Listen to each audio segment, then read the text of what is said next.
Hey guys, it's Charlotte, and in today's video we are going to be reacting to a podcast or a YouTube channel interview that I just watched, and then I was listening to it again while I was reading through the comments, and now we are going to listen to it a third time and I'm gonna react to it. If you know me, I don't get angry. Watching this made me feel really angry. A thought that's always haunted me, and I'm realizing it is sadly true, is there is this whole community online of these groomers against minors, and within the BDSM community, and how they use that as a guise to coercively control, groom, and manipulate many underage victims.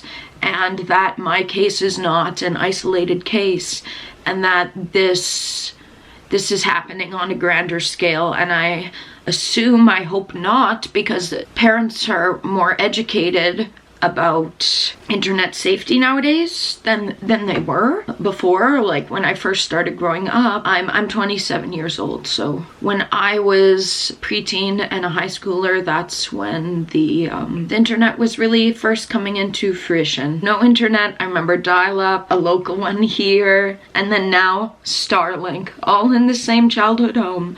Whew, yeah, wow, I've been here a long time. Okay, but let's get into this because this is an important topic. These PDF files are going unchecked. I feel like no large media outlet is speaking about the grooming of minors that has happened and is happening online. This needs to be talked about on a grander scale, so that's why I'm talking about it. It's the righteous thing to do, and I have my voice. And I know within my limitations that I can use it, so I'm gonna use it. Let's watch the video. I don't look my best, but I also don't care, so. Okay, let's bring this up. Let's talk about this. Today's episode is sponsored by Athletic Greens. They are giving... My name is Erica, and I was groomed as a child. Okay, Erica, I want to follow her on social media. A suburban area in Pennsylvania. I feel that. I grew up rurally. And my family was pretty middle class. Like, I had a pretty happy family. I had a small friend group, but it was all good. I would say my earliest memories go back to like when I was 8. So starting from then... So as you see, she didn't have any previous sexual trauma. Her father was a great father. Her mother was a great mother. Her abusers actually weren't people that knew her in real life or familial. And it used to be. Most cases were familial or someone they knew. But with the internet age, and this is what's not being talked about, and that's why we're talking about it, underage minors are falling victim to predators online. I would love to see the news statistics of child abuse and child exploitation, sex trafficking, these kind of things. How much does it stem from a man coming after a child on the internet? This is what the Save Our Children needs to be focused around right now. With the internet, anyone can be targeted. The unrestricted internet access that millennials had access to due to there not being education and the internet literally just starting up. There was many victims in that, and there still is to this day. And that's what we're talking about here. Sorry, I have so much to say. All I remember is just happy family life. Did you have siblings? I had 2 older sisters, yeah. Okay. And I had really good relationships with them. Got it. And your mom and dad were together? Exactly. That's where my story is a bit different. My family was together until I was 18, I think. What I want to get across with my story, and with hers as well, is like this can happen to anyone. And the amount of seclusion they put you under, like the grooming tactics, I've watched 3 videos of similar stories on this channel. This woman's channel is great. I like how she basically says nothing besides advertising. Like, I feel like she's like the Kim of this, the Kim Kardashian of this. She's here, she's like just bringing awareness to topics and like doing an ad and looking gorgeous and letting the survivors speak.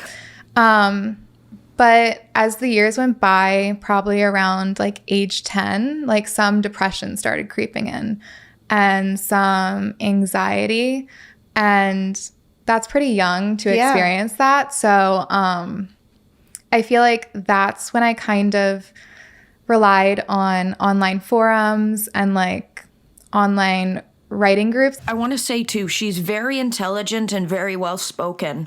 I'm not sure if she knows it yet, but she is. Like, she's not stupid. People would rather believe it just didn't happen. Life is stranger than fiction. Be reminded time and time again. To try to like get some friends and get some social support and stuff like that.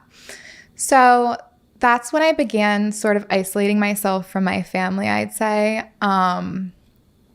I don't know if anybody knows the site, but it's called Quotev or Quizazz. Have you heard of that? Mm-mm. Okay, so it's where you like post like fan fictions or like short stories. Okay. I was really into like the dark stuff, so I would post some horror stories that I was into, and I got a really good community of people, so that kind of helped me a little bit. But then my mother actually found like one of my stories and she was like, oh, this is a bit dark. Like, I don't think somebody at your age should be writing this. So you were 10 at this time? Yeah, exactly. Okay. So that's when I got my computer wiped for the first time. And that made me feel like even more isolated. Yeah. Because like that was kind of taken away from you. Exactly. Okay. That was like my whole friend group. Yeah. And like your outlet time. in a way. Yeah. And She was told by her groomer to make a Tumblr account. Tumblr is where both of my groomers first found me. And I have screenshots of a lot of that community. But the fact, like, it was just really eye-opening to hear that her groomer told her to make, like, that's how prolific it was. My groomer had access to my Tumblr account when I was a minor for a period of time and would post under my account. And thankfully, with the police's help, they helped me get my account back. I keep all my evidence backed up. The fact it was deleted and not like documented and brought before police. It's tough. do you know where like the depression was coming from at this point, or it was kind of like random and sudden? Yeah, I would say that like I had no clue where. Okay. I know that there's some mental illness on both sides of my family. So I feel like there's probably just a genetic like predisposition. Right. Genetic predisposition to that. But yeah, I can't say it was anything to do with my environment. So it's probably just something that I had. That's tough, and it goes to speak on mental illness as well. It can affect anyone, no matter what, race, class, status, gender. Coming towards me anyways. Right. But yeah, so after I got that kind of support system taken away from me, life was really hard for a few months. And that's when I discovered the wonderful site Omegle. Yes. Yeah, so all my friends were kind of on it at the time. And if anybody still doesn't know what it is, it's like a video chat site. I hate Omegle. I'm glad that dumpster of a website is dead. Where you're basically randomly assigned to meet with another human being. They could be across the world. They could be in your city or anything. So me and my friends from school, we would go on Omegle for like hours, and we would usually like be paired up with like other older men and stuff like that. I'm very thankful that I wasn't victim to Omegle, but I knew of its horrors. And at the time, we were just pretty naive about it. So it was kind of just something where we could get that validation to like... Because guys in high school weren't paying attention to you or called you the dorky girl and made fun of you because you made jokes or you were the class clown. But because you were a woman, you're not allowed to make jokes because otherwise you're seen as weird. That was my experience, at least. Yeah. Feel like we were pretty, or like we were actually like, I don't know, something special, because of course the old men are going to tell that to you. So that soon became like an addiction and a pastime for me. I was on there for like hours every single day, just constantly talking to these older men, who were providing me with like validation that my parents weren't. Where I got this same experience from was Tumblr, Skype, and Kik. Giving me at the time. And so this was like from 10 to 12 that I was doing this. Oh my God, that's so young. And so one day when I was 12, I got paired with like a black screen, which is pretty common on there. My first groomer, I did not know what he truly looked like until he got arrested and I saw on the news. Because people don't have to show their faces. Right. So I was about to like exit out of it. And then I got a message through the site and it said something like, I can see that you have a certain sadness in your eyes. And I was like, oh, like somebody can see that I'm like depressed, which was pretty uncommon. Seeing a target. These men are intelligent. They can see a victim. They can see it and they're like... Common at the time because nobody could really see that I was sad except for me. So yeah, I just felt really like seen in that moment. And so I continued talking to this person, whoever they were. And a common thing on Omegle then was to send like your age, sex, and location, like right when you got paired up with somebody. So I was like, I'm a female, I'm 12 years old, and I live in Pennsylvania. And they were like, oh, I'm an older male who lives in California. And I was like, how old are you? And they didn't say at that time point. So I just assumed they were older. But we continued just having like a really good conversation. So then later that night, I think that I texted him first. I don't know what order it was.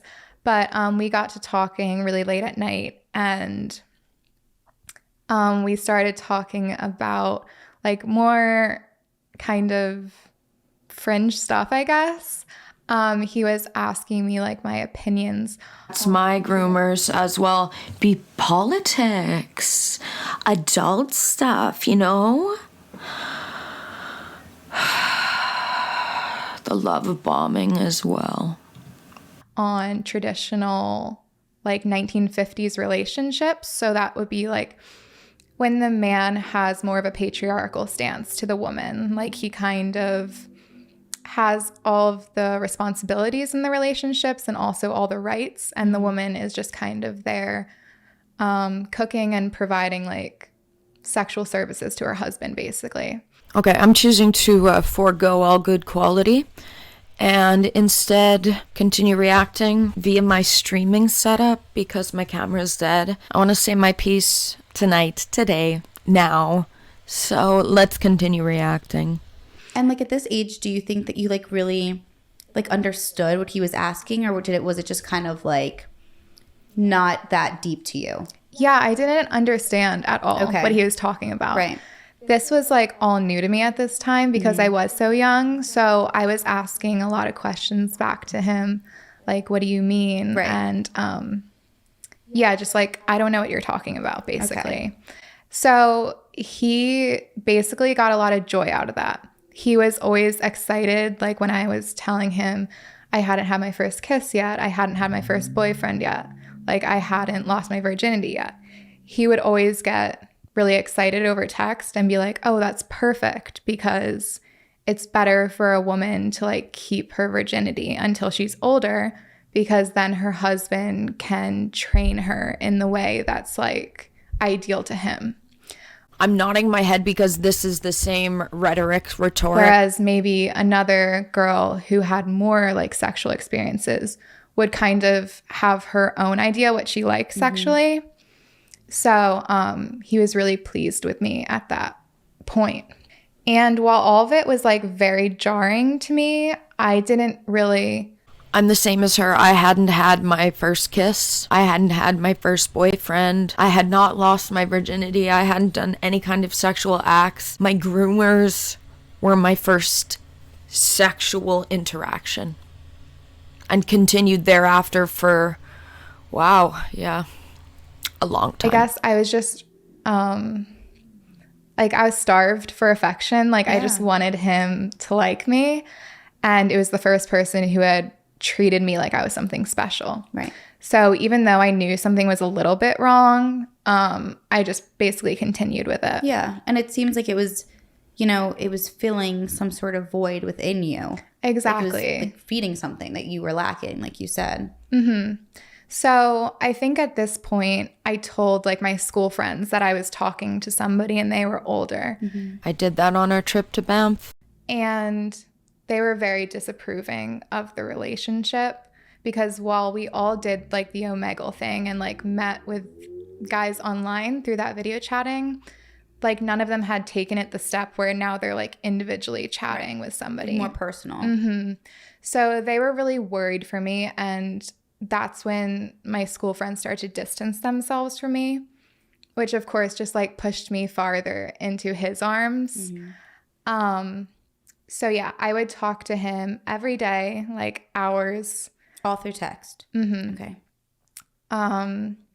There was some like phone calls, and like a few weeks down the line, we got into Skype calls. Mm-hmm. So he started by basically giving opinions on the way I dressed.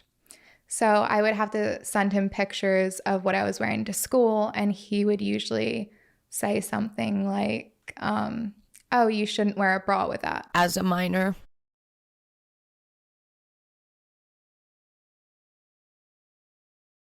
Or you shouldn't wear that sweater over top of it. He just wanted me to dress more provocatively and like see the responses that I would get from it. Mm-hmm. Encourage that online as well for me as a minor to post more revealing photos. I remember at 17 at like a songwriting thing, there's photo and I showed them, and I was pondering upon this thought the other day, and I was 17 at the time, and it was, I think, me in shorts because I had a fitness vlog. And so it was me in shorts and then this white kind of sports bra, but it was only cotton and you could see my nipples. And I sent my groomers the photo where you could see it, but the one that I posted had white. I had scribbled over it to censor my nipples. And this was as a minor, and the photo, I remember one of the women brought it up and said, Charlotte, be careful, don't post photos like that. And I brushed it off and I was like, oh no, it's okay. But I remember on that same trip, I was in close communication with my groomers the entire trip via my phone. So yeah, it was happening, sadly, under their eyes. Sadly, they didn't know. I don't hold them again. Because his ultimate goal was just to like get me more used to like explicit stuff and stuff like that. Yeah. So after that, he also started monitoring what I ate. Can't believe this. Like, this is what my groomers did as well. Like with the fitness stuff. I think that they were literally, these predators were grooming like the fitness, but also the ed community on Tumblr. Like, I feel like we, sadly, as minors, we were ripe pickings. Like, these men were on this site where adult content was allowed. Like, because at that point, like, I was a normal weight, but he wanted me to be skinnier. And he wanted me to start working. I can't speak much on this topic yet, but I have a very similar experience. Working out so my body would look different. So I would have like an exercise regimen. I would have a certain diet I had to eat. And then he would also have to give approval for everything I wore to school. And that's when like the Skype call started picking up. I'm curious, is like these stories, there's at the root, it's so similar. It's that where are these online communities that these men are talking with one another? These PDF files are talking with one another. This is after the fact, but I honestly think that these PDF files are communicating with each other online and have an entire community where they bounce ideas off each other and probably swap rape videos of the different girls. Like,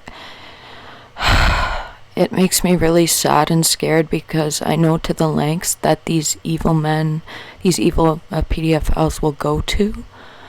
So, like, where are the cops? Like, the feds need to get involved in this. Like, I'm serious. Communities need to be investigated. Like, are the feds investigating these communities online? It's not technically dark web. It's Reddit, it's Tumblr, it's TikTok. Fuck, everyone's complaining about there being too much surveillance. Where's the surveillance when it comes to PDF files online? Where is it? And that was more frequent, maybe like every 3 days or so. Do you think that at this time your parents picked up on like the exercising and diet stuff, or not really? Or did you keep that kind of like to yourself? The facade that they make you create, the groomer. They definitely noticed that I wasn't coming down for dinner as much anymore. But I think they just kind of thought it was normal, like adolescent stuff. Right. Where you just are worried about how you look, basically. They didn't know that I was talking to him. So they didn't know that I was being directed by somebody else. Right.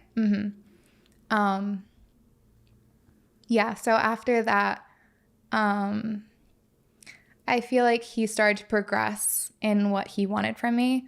So when we'd get on Skype calls together, he would usually want me to like take off my clothes for him. And for me, first it was just panties, then just my breasts, then everything, and then so the story goes. And if I didn't do it in the right way, I'd have to redo it. So it was like the most attractive, like a porn star, basically. And then he would progressively like get me more towards it happens extremely quick. Masturbating in front of him and directing me on how to do that properly. And like this was when I was 13 or 14, so I had obviously never done that before. So at this point, were you guys talking for like a couple years now? No, it was like all a matter of a couple months. Okay, got it. And you were 13 or 14. Okay. So I met him at 13. Okay. And then at, I guess, 14, around there is like when things started to progress in the relationship. And he started getting into more of the grooming behaviors. So at that point, I was having like these masturbation sessions on Skype with him every other day. And then he started to implement this thing where I would have to listen to these like audio soundtracks when I would go to bed. That would basically just be messages of there's some things that I can't comment on that I can relate to, but I can't speak on it yet. Basically misogynistic messages that would just constantly be played. And I was meant to listen to them 2 hours before I went to bed, all the way through the night, and then 2 hours after I woke up. So for like 12 hours, I'd be listening to a message just over and over again.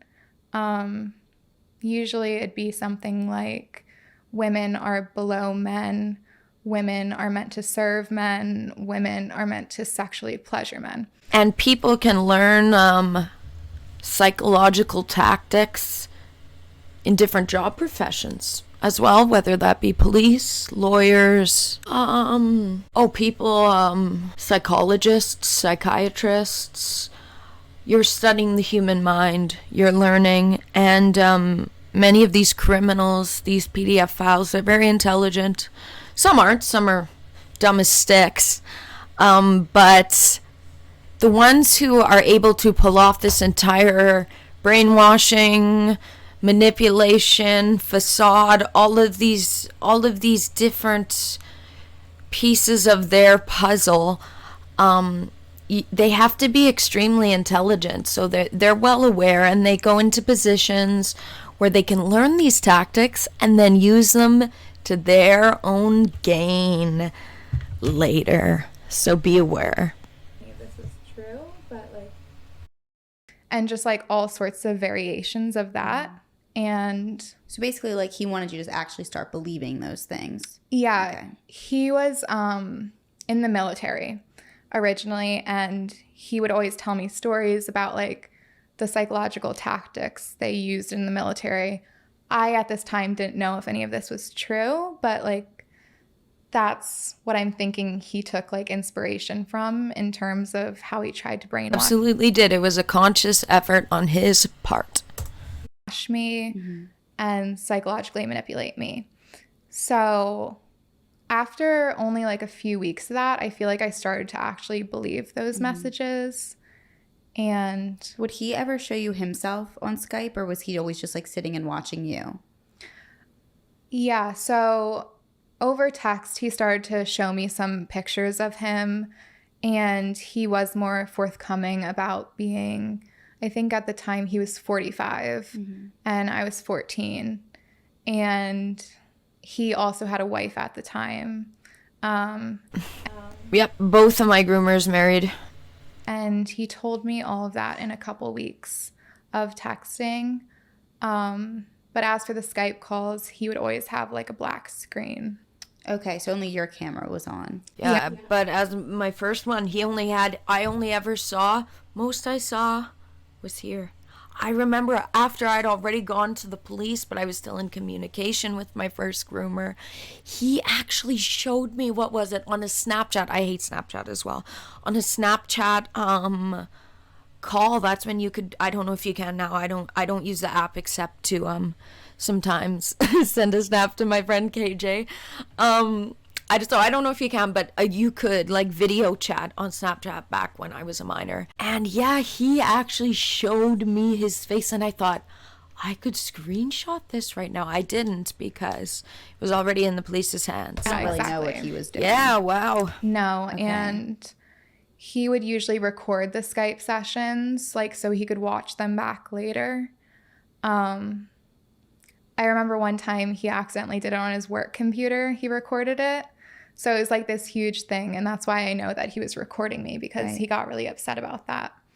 And usually... Yeah, I remember my first abuser. He there was one time where he went kind of silent because he had saved something on his computer. His wife found a little trickle of something. When he would get upset at me, like there'd be different like punishments and stuff. Like sometimes I'd have to send him a picture of me hurting myself, or I would have to just not talk to him for an extended period of time, because he knew that like his affection and his The silent treatment is so easy with these online grooming situations. attention was like the most important thing to me. Yeah. Yeah. So after like these behaviors of his were escalating and he was getting more and more strict with what I was allowed to do and not allowed to do, he started floating the idea that he wanted to meet me because... This is crazy. Why didn't she know this was crazy? First of all, she was a minor, so shut the fuck up. Second of all, there's online communities encouraging this. There was when I was growing up on Tumblr. I think that we're seeing it, sadly, with the OnlyFans. I believe that the whole OnlyFans and the online sex work and the increase of that has been because a lot of these young women, young girls participating in these videos, even if they're above age, they've had this grooming since they were minors. And then that has created a lot of new sex workers.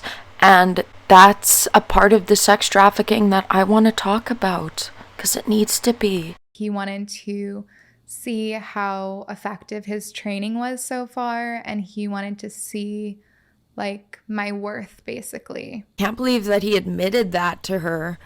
But when she said that, I'm like, wow, yeah, that's what one of my groomers was doing when he'd meet up with me. Wow. And that I was just, thinking that he loved me. Thus far. So he lived in California at that time, and his wife didn't know about our relationship. Yeah, so of course they his don't. plan was that he was going to come to Pennsylvania. Neither of mine did either. And that made sense because he did have like businesses all across the country at that point. So it wouldn't be that suspicious if he told it. The lengths they will go to. They wouldn't do that. Well, they're smarter than you because they did it. So if you're not smart enough to believe that someone would do that, then please, you're not someone to speak on this topic. Stay silent and take notes. His wife that. He didn't have kids, right? No, he didn't have kids. So sadly, both of my abusers do have offspring. And I didn't know my first one did until he got arrested. Yeah. Okay, let's continue. At that point, he basically was like talking me through what I would need to do to be prepared for when he came. So the first thing was that I had to book like a taxi company because I obviously couldn't drive and I needed to get to the hotel that we were planning to meet at. So I had really bad anxiety at that point of my life. So like thinking about calling a taxi company was like the worst thing in my mind. Dude, what was your plan as far as your parents went? Like, what were you going to tell them? Yeah, so that's what he instructed me on too. Okay. Yeah, he basically gave me a script of what to tell my parents that I was at one of my friends' birthday parties, basically. Yeah. Okay. So I booked the taxi and I told my parents that I was going to have a birthday party on that day, or my friend was going to have a birthday party. And then, so the day came, my parents were both at work and the taxi company called me and said that they were outside my house. So I go outside, I get in the cab, and the taxi driver kind of gives me a strange look because I'm really young to be in a cab by myself, especially when it's going to a hotel. Were you nervous to meet him? Yeah, I was really nervous because it was all like almost going to become real. Right, exactly. It was like coming to life. Were you excited at all to meet him, or was it more like nerves, would you say? I think it was a mixture. I was excited, but I was also nervous. Okay. Just because at this point, I thought we were just going to kind of like talk. And yeah, that didn't end up being what happened. But yeah, I was excited for what I thought it was going to be.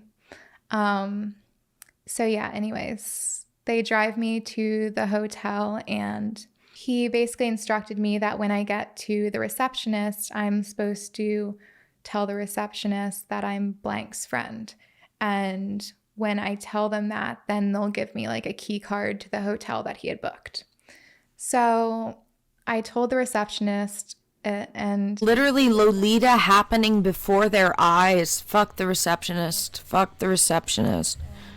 She didn't even like blink. Like she was not fazed at all, which looking back on it is really disappointing to me because I feel like there should have been some suspicion. A little bit of a red flag, right? Did she ask for any information? Hotels that I went back to, and I wish that the receptionists would have paid attention to the tapes. Or just kind of was like, she just gave you the card? Okay. No, I just said his name and then she gave me the card. Nothing that she needed from me, which was crazy. And he also had told me like... It's interesting though, being a beautiful girl. People kind of just... First, they kind of just judge. They think, she thinks she's all that. Where really, it's... What I was supposed to wear that day. So he told me that I was supposed to wear leggings, a white tank top that was see-through without a bra, and then like my school jacket. So like it would have been clear to the receptionist that I was like in high school. But anyways, yeah. So then I go up to the hotel room and he already had his stuff there, but he was at like a business meeting. So I was kind of just in the room by myself.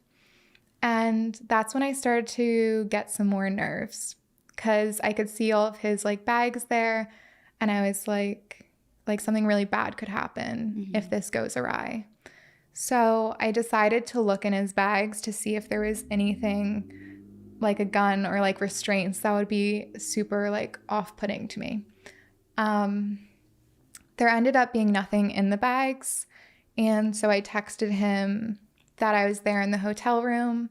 Manipulating her, doing the silent treatment that I hate this guy. I hate my abusers. So he should have been there in about like 15 minutes. But that's not how things happened. No. I was waiting for about 3 to 4 hours. Just sitting in the hotel And room. you'll wait. Just sitting on the You love couch them. with my nerves like completely crazy. And at like the 4th hour, he texted me that he had just parked down below. So at this point, I'm like, my heart's beating They're so always fast. so busy. I'm hyperventilating, just really, really nervous. And about 2 minutes later, the door like swings open, and like the look on his face when he walked in was just like pure annoyance at me. Like he was absolutely infuriated. It's sad because when she's describing that, I picture it in the same room when I first met for the first time. I imagine it in that hotel room. And he kind of just like spit in my direction, like, why are your clothes on? Like, just very surprised and upset. And at that point, I was just confused and speechless because I didn't know that I wasn't supposed to have my clothes on. Plus, you were waiting 4 hours. Yeah, exactly. Like, I was kind of annoyed at that point. But anyways, he said that he was going to take a quick shower. And by the time he was out of the shower, I had better have all my clothes off, or he was never going to speak to me again, and he didn't want to ever see me again. And he was saying all this like pretty like stern.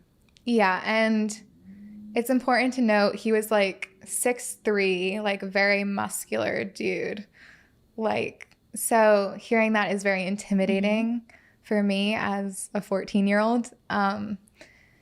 So he got in the shower and I was shaking on the couch, and I just decided to follow what he said because I didn't really see a way out for myself unless I just followed what he said. Because ignorance is bliss. And he also told me that when he got out of the shower, I needed to be with my knees on the couch, like facing away from him. Like that's the position he wanted me in.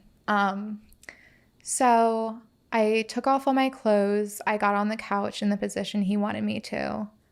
And I hear him get out of the shower and open the bathroom door. And I can kind of hear the footsteps behind me. And that's when I'm like really anxious. But so the first thing I feel is he has like a sex toy that he's trying to put in my ass. So it was like an anal plug that he was trying to insert inside me. Why do all of these pedophiles and like sadistic, evil men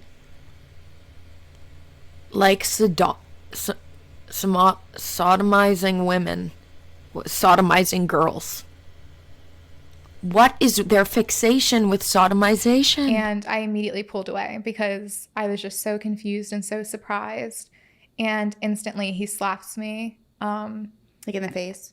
No, in the ass, basically. Okay. Yeah, because I was facing away from him. Okay. So yeah, he slaps me and says like not to pull away from him. And I'm pretty like dissociated at that point. So I just kind of stay there, and he proceeds with just like inserting it. And it's really painful because obviously I wasn't prepared for it. It was very traumatizing. And then a few minutes later, he tells me to get down on my knees. And so I'm kneeling in front of him, and he tells me that I need to perform oral sex on him. I had never done anything like that. I've never even kissed somebody. So I instantly tell him no. And he punches me straight across the face and says, "I hope I didn't hear you say that word," because he hates the word no. I was never allowed to say that word. So I'm on my side and my ears like ringing at this point. Either never want to hear you say the word no, or they want to hear you say it and not stop. And I realize it's not an option for me to say that. So he basically takes me by like the back of my hair, like kind of like grips onto the back of my hair and just forces me to perform oral sex on him. Then after a few minutes of that, he like throws me on the bed and he anally rapes me. So at that point, my heart just like completely breaks and like mentally I just detach. So I can't even like when I'm thinking about this, like I'm not even there fully. I kind of see it in like a third person point of view. Because I just completely dissociated. So I know it like went on for a fair bit of time, but eventually he finished and he went to the bathroom, got a towel, like cleaned everything up. And I was just laying on the bed and he kind of like yells at me like, why don't you want to cuddle me? Like, why don't you want to come up here and cuddle me? And at that point, I wasn't really feeling any emotions. So I just did what he said. And he tried to make small talk about how I was doing in my high school classes. And within like 3 minutes, I basically got up and was putting my clothes on, just telling him that I wanted to leave. During all this, did you ever like cry, or you were just completely like kind of shut off from it all? Yeah, I just had no emotions. Got it. Like Yeah. I was completely speechless and also just like confused. And I'm sure you were in pain. Yeah, I was in Yeah. pain. I felt betrayed. I also felt isolated because I couldn't tell my friends about this. They already disapproved of him. I couldn't tell my family about this because they also didn't know anything that was happening. So I felt that anything that happened in that moment was my fault and something that I needed to deal with on my own. So yeah, I think that's like when I really started using like dissociation as like a coping mechanism for my feelings because I just couldn't handle them anymore. So I started getting ready to leave and he was okay with that because I think he was just like happy that he was able to finish and everything. Yeah. Because he got his fix, yeah. Got what he wanted. Yeah, exactly. He didn't argue. I started walking to the door and he grabbed me by my arm and said, "Give me a kiss goodbye," and kind of just like forced me to kiss him before I left. So that had been my first kiss, and then that had also basically been like my virginity that he took. So as I was going down the elevator down to the hotel lobby, I started crying. Mm-hmm. Like that's when all the emotions started flooding me. And I remember walking through the hotel lobby and the receptionist was like trying to like avoid my gaze. And he had called a taxi for me. So the taxi was waiting for me. I went in the taxi and the driver was like instantly asking me, "What's wrong? What happened? Like, are you okay?" And I just kind of played it off like, "Oh, I'm fine. Like, I have allergies," like something silly like that. And I told him to drop me off at my elementary school because that was a couple blocks from my house. So I figured that within those couple blocks, I could kind of like regain my composure for when I had to see my family. So he dropped me off at the elementary school, which he really didn't want to do because it was completely empty and he was confused, like, "Why do you want me to drop you off here?" But I kind of just told him there was a school event there. And I started walking home, and that's when I called my abuser, I guess. And I was basically just crying and asking him what to do because I couldn't like suppress my feelings anymore. And I was worried that my parents were going to find out like what happened and what he did to me. And he just started screaming at me through the phone and telling me that I need to stop crying because they were going to figure it out if I kept crying. So he hung up and I like wiped my tears, tried to fix my makeup, and I eventually walked through into my house and my family was all sitting down like eating pizza together and they were like laughing and having so much fun. And I just like yelled to them like, oh, I'll be down in a couple minutes. And I raced up to my room. And when I was in my room, I saw that like I had a bruise on my face from when he punched me. So I quickly like covered it up with makeup. And then I went down to my parents and started telling them how I had such a good time at my friend's birthday party. After that incident, he basically continued to progress like the training that he wanted me to go through. So in addition to everything that I was doing before, he also wanted me to begin to see other men. So he made me sign up for 3 different websites. Both of my groomers encouraged all of my relationships except for my last one. One of the websites was more, or I guess I'll just say, the first website was Tumblr. So he made me sign up for Tumblr and he would make me post naked photos of myself, and then in the description I would say, Told her like Tumblr was a go-to spot for them, the predators. There had to be a community of the predators communicating together. This photo, go to this wish list. And were your face in these pictures?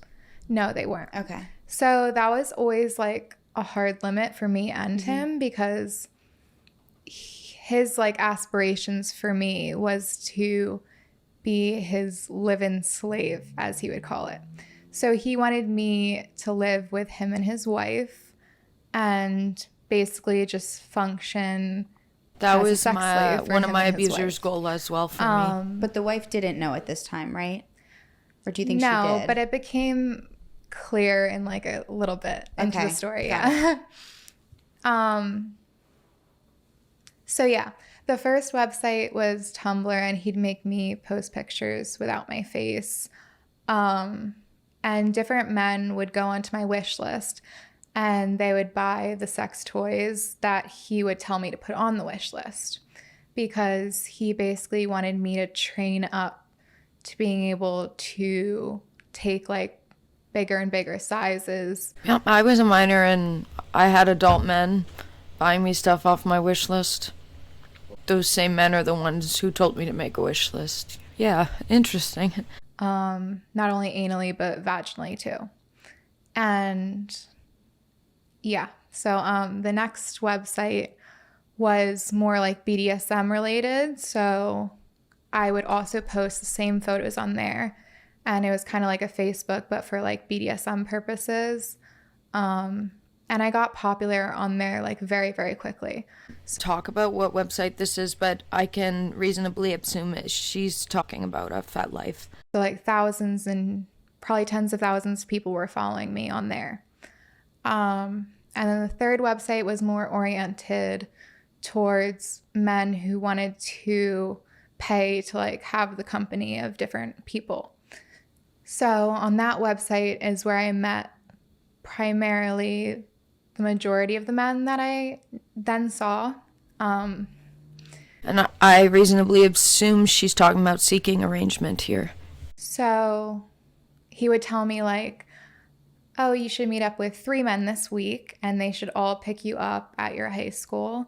You should skip the last period of class and get in their car and they'll take you to a location, and then you have to showcase like how good your training was.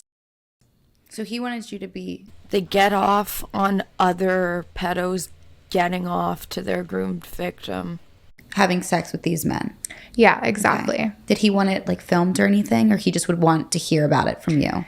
He would want me filming afterwards, but he didn't want me to film during because he thought it would be a deterrent to like the men. For sure. Yeah. So one of the first times I ever did it, the man picked me up at the library of my school, and I had skipped last period to see him. And then we went to a Starbucks where he like bought me a tea and was asking like how old I was. And at that point, I think I was like freshly 15, and he was really into that. So these were all like older men. Yeah, they were like in their 40s, 50s, 60s. Yeah, and they would just take me to different locations. Sometimes, would they pay you? No, not at that point. Okay, so it was just like meeting up. Okay, got it. Yeah, exactly. Yeah, and usually what they would meet up for, it would be like oral sex. And then they would always try to pressure me to do more. But usually I wouldn't do anything more than oral sex at that point. So that obviously wouldn't have like pleased my abuser. So I would tell him that I had sex like 5 times that week with different men. Right. When I really only like had oral sex with one or something like that. And that would keep him pretty happy. And so, yeah, things just continued like that for about 2 years. So from like 14 to 16, I was just posting on these websites, seeing various different men every week, as well as like abiding by his other rules. And the Skype sessions were like training me to like deep throat and like deep throat for like 2 hours or something like that. Like very just intense things. So yeah. They would request very intense things, make me do very intense things, very abusive things. At 16 is when I met him for the second time. He came back for business again. The same deal, the same hotel. I just did everything the same. But that time he raped me vaginally. So he took my virginity in a different way. So he just wanted to like be the first of everything basically. And that time ended really badly because I was kind of getting more argumentative to him during that time when we were at the hotel room. And he kind of led me to believe that he had a lot of other young girls that were doing the same things as me. And he... Yeah, my first groomer was doing it to other young girls as well. And yeah, both of them said that they'd been doing it from one since MSN days, the other since Yahoo Messenger days. They've been, since the beginning of the internet, the predators have been finding ways, creating communities, and those communities I feel like have not been investigated properly by federal agencies. He was operating under the logic that if I wasn't completely compliant with everything he asked me to do, then why did he even want to bother with me? Mm-hmm. He was just going to dispose of me and kind of move on to the other girls who were more submissive towards him. And at this point, do you think you were still reliant on like him and his attention, even though it was like, okay. Yeah, I definitely was, because I was just like the black cat in my family. Mm-hmm. And yeah, I wasn't getting a lot of attention from my friends because they had all completely cut off ties with me, because at that point, rumors were going around at school that I was a slut, and... Same for me. And I was bullied because of it. Nobody really wanted anything to do with me. They just thought that I was gross and stuff like that. So yeah, the second time was pretty bad. And at that point, he started to use external manipulation to try to make me comply with him. So he told me that every time I said no to him or disobeyed him, he was going to send me a video of him abusing his wife. And the first time that I did that, he sent the video. He sent me a video of his wife in a complete mask except for her mouth. And he was just completely degrading her, spitting on her, punching her. And at the end of the video, like, he seemed to rape her, like, without her consent. So, and this was all, like, your fault, according to him. Yes, exactly. Okay. That's what was happening because of what I did. So, as a 16-year-old, like, I felt completely like it was my responsibility because I didn't really have those decision-making skills and I didn't really understand what he was doing to me. So I kind of just fell back into line. I started obeying him more and more and more and just doing whatever he wanted me to do. We were in the same, like, happy space. But it was very apparent to me that he had a hierarchy of other girls. And while I was, like, high up on the hierarchy, like, he would always warn me that there was somebody who's doing the tasks better than me. And he would send me pictures of the girls that were doing things better than me and saying, like, you should be doing this. Why aren't you doing this task like I want you to? And so on. It was at this point that he also wanted me to start, like, recruiting other girls for my high school. So I immediately was like, no to that because I knew what bad it had caused in my life, and I wasn't about to, like, put that on somebody else. So I created, like, a couple of other numbers on my phone, and I would text him from those numbers and send, like, pictures from off the web, like, pretending to be other people so he wouldn't. I'm gonna say it just to validate her here. I bet there wasn't. I bet that she was at the top and he was afraid to lose her. Like, I'm calling your bluff on this one, motherfucker. Want me to, like, recruit more people. He thought that I had already, like, gotten 2 new girls and he was happy with that.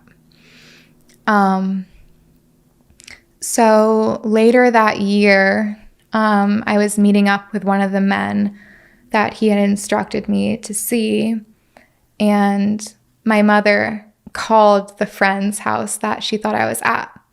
And my friend was like, no, she's not here. And everybody started to get really worried. And that's when my mother called the police. So about 3 a.m, I looked at my phone because I had been with this man the entire night.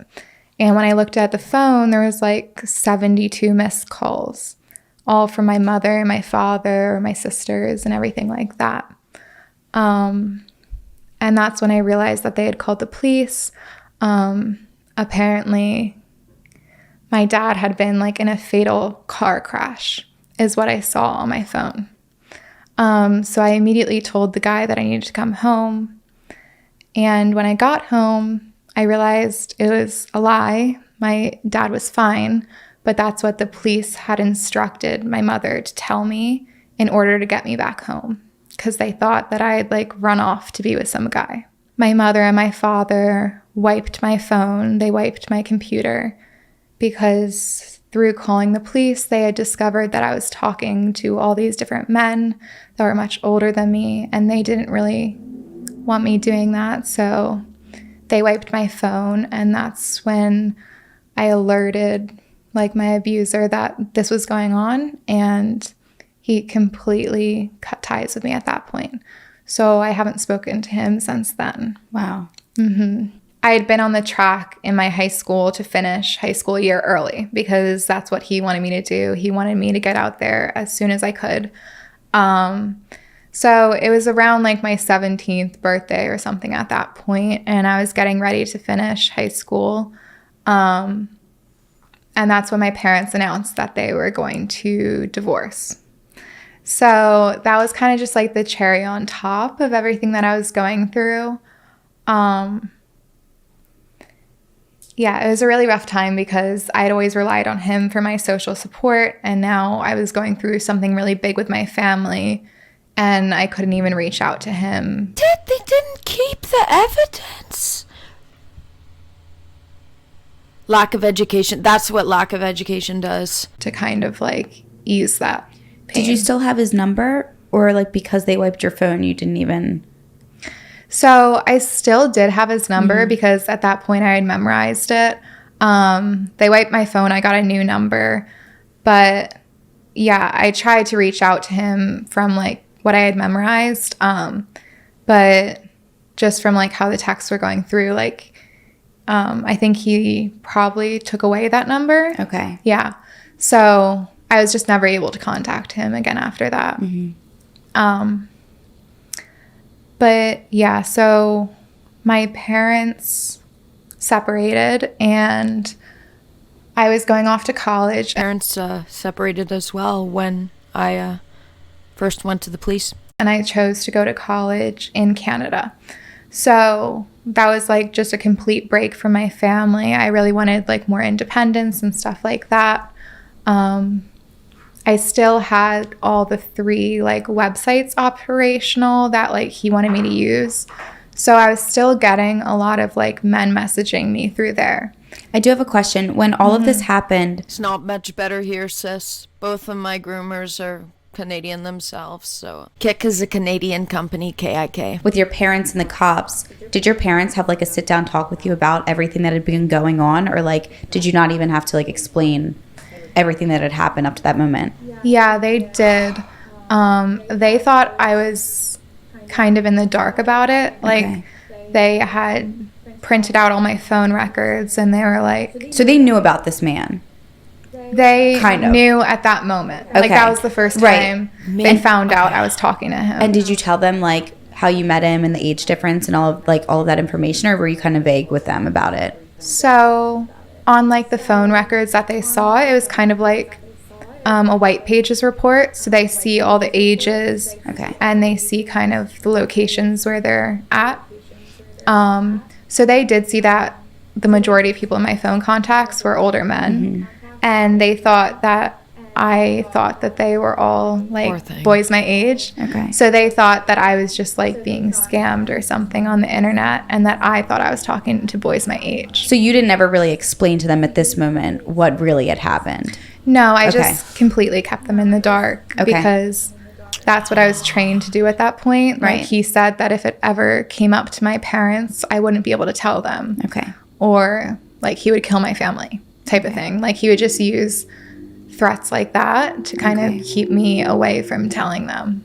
So yeah, I went to Canada and I got in a dorm room with another girl, and that was the first time that I ever had to like live in the same room as somebody. So that already was starting to feel very like claustrophobic to me. And that's when I started to go on the one website where men would kind of pay money for like your company and stuff like that. I would do that a lot more. So I started meeting up with these men like almost daily. Like it was pretty high frequency, and I wasn't going to any of my classes at this point. But I was still doing okay academically because I was still studying. Smart. I just wasn't going to like classes. I hope she knows that. So yeah, most of those people were pretty fine actually. Like there was no significant stories from that, I would say. I was like turning 18. No, what was happening was rape and or child prostitution and or sex trafficking and or child exploitation.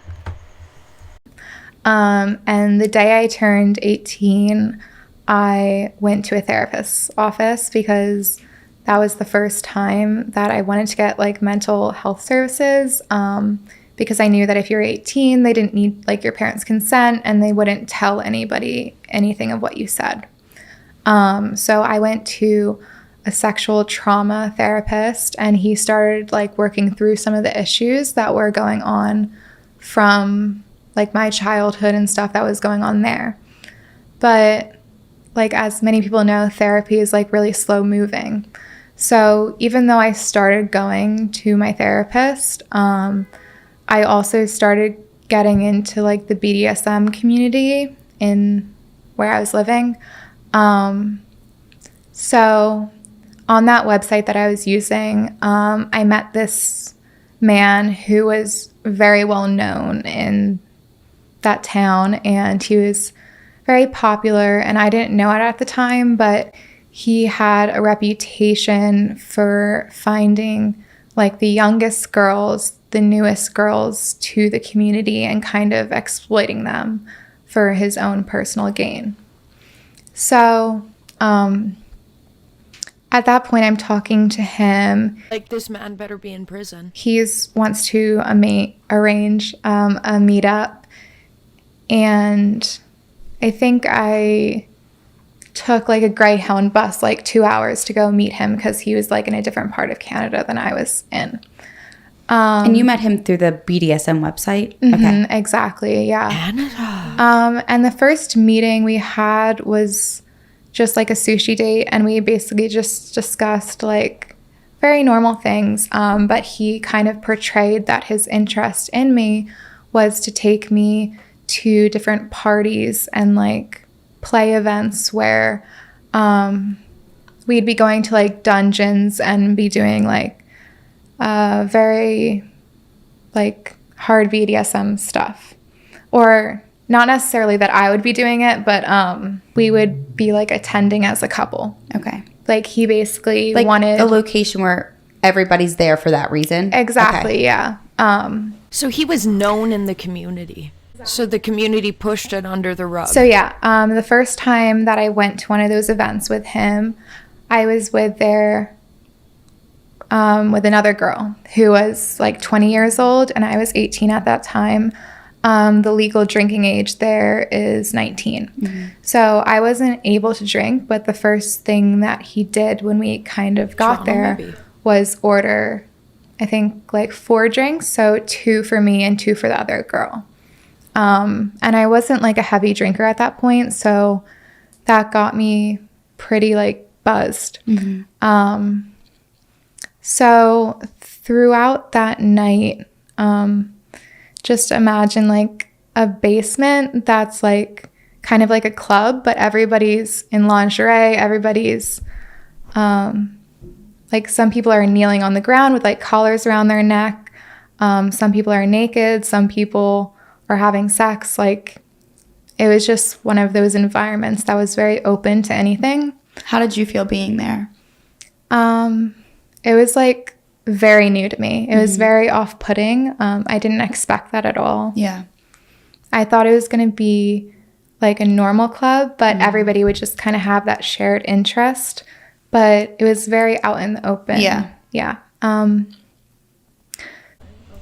Mood me like, oh, maybe it'll be like a book club. So like an hour into the evening, he tells me that I'm going to be on stage that night. So there was a stage in the middle of the basement that had like a cross, basically, that is used to like restrain people to. So yeah, I didn't expect to have to do that. But he made it very clear that that's what I was there for. So eventually he gets me up there. He tells me to get naked, except for like the high heels I was wearing. And then he put on a blindfold and kind of like restrained me against the cross. And he started like this is giving the season finale, I think it was, of the OA season 2. But this is real life. These are real events. This happened to her. Her first time, her introduction to the community. The guy was well known in Toronto. using different implements to like hit me in front of like probably like 150 people. So yeah, everyone just standing by jerking off. Like, needs to be investigated. he was hitting me and using like paddles and like whips and different things like that.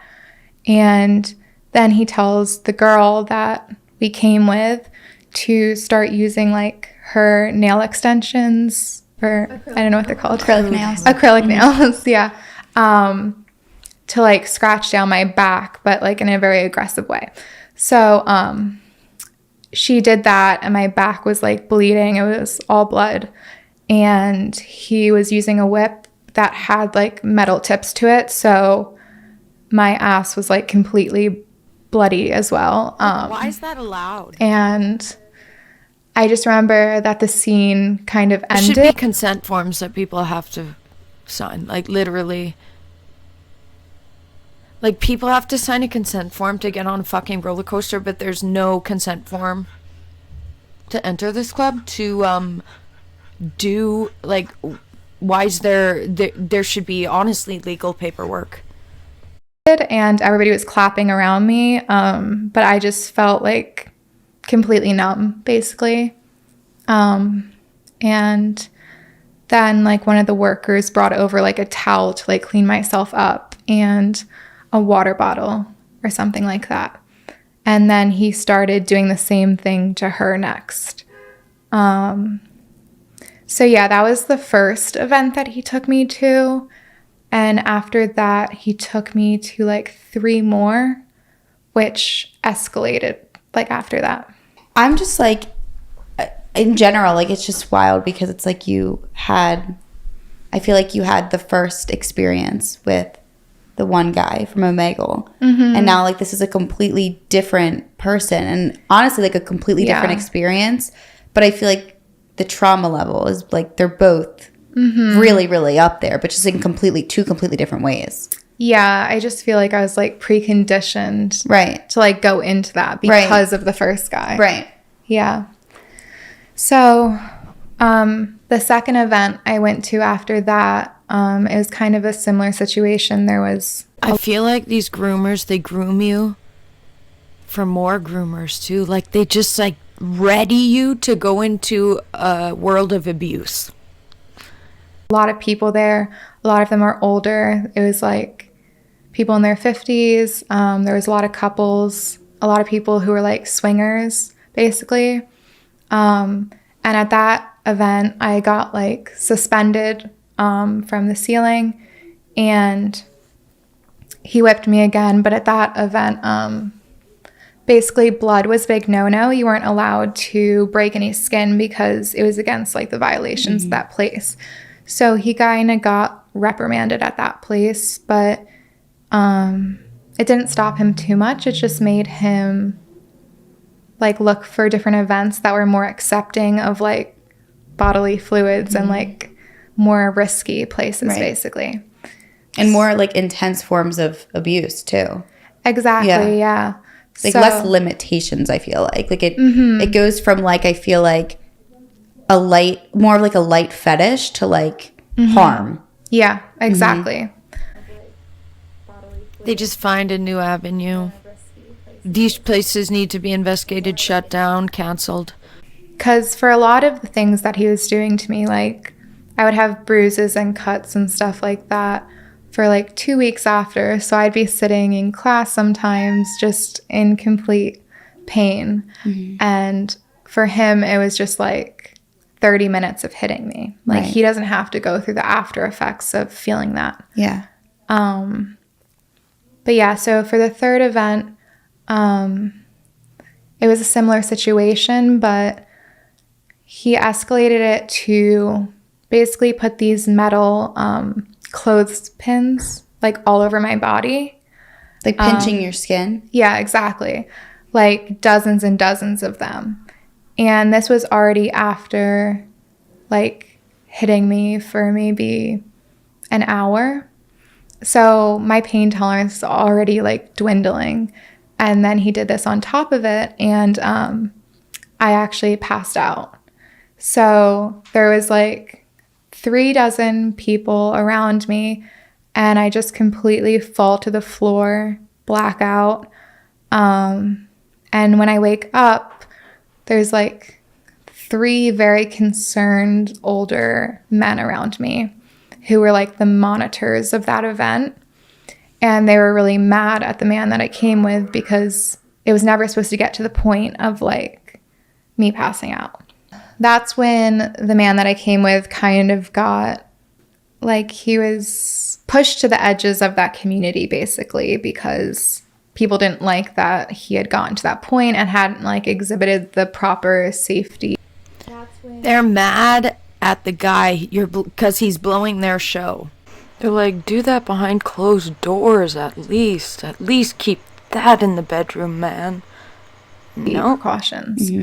But the final event I went with him to, he actually had hosted it, and like people were paying like significant amounts of money to come to these events, specifically because they knew that like I was going to be there and the girls that I was with were going to be there, and they wanted like an opportunity to see us either getting like hurt or in this next scenario like performing sex. So they were paying more probably because they knew they were going to see what these other places wouldn't allow, kind of thing, you think? Exactly, okay. Yeah. So this specific facility he rented out had like no rules against having sex like without safety measures. They didn't have any rules against blood getting everywhere. Like they just had no safety precautions. And that night, he had also gotten me several drinks and stuff like that.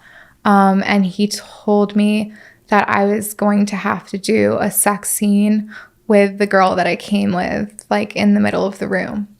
So he put blindfolds on both of us and then like basically like pushed us together and directed us like during the act to like perform oral sex on each other, and stuff like that. And I feel like during that experience, it was kind of similar to the other things that I went through where I just kind of felt numb and detached and really dissociated.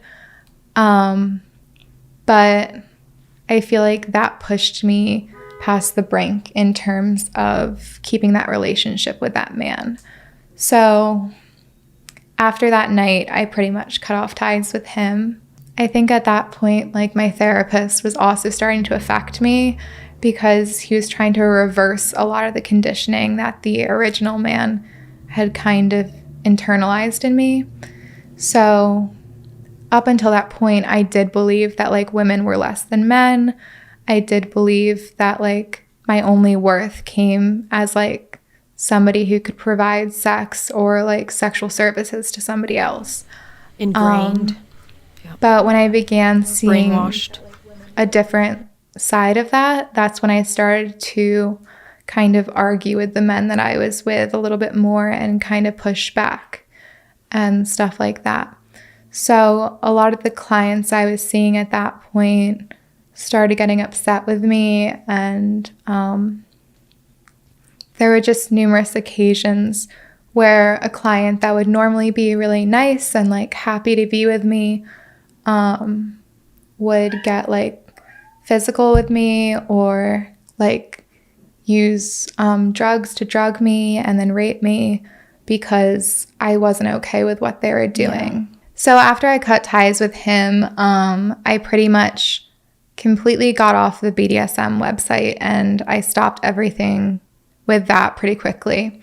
But I was still on like the escorting website, and because I stopped the BDSM website, that kind of accelerated.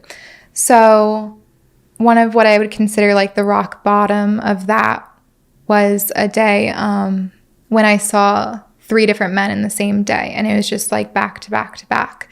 And the physical like toll that took on me was something that really stuck with me for like weeks after. Because you were physical with all 3 of them, or sexual? Mm-hmm. Okay. And it wasn't even that I was sexual with all 3 of them, like in that way, but it was also like each a traumatic experience. Yeah. So I hadn't really experienced like the physical toll of being more like aggressively raped, I guess. So because of that day where I had met with those 3 men, that was a complete turning point for me. And that was what I would consider my rock bottom. So from that day forth, I had canceled all the websites. I went through a period where I blocked all the unknown messages from my phone and even deleted like all the male people off my phone.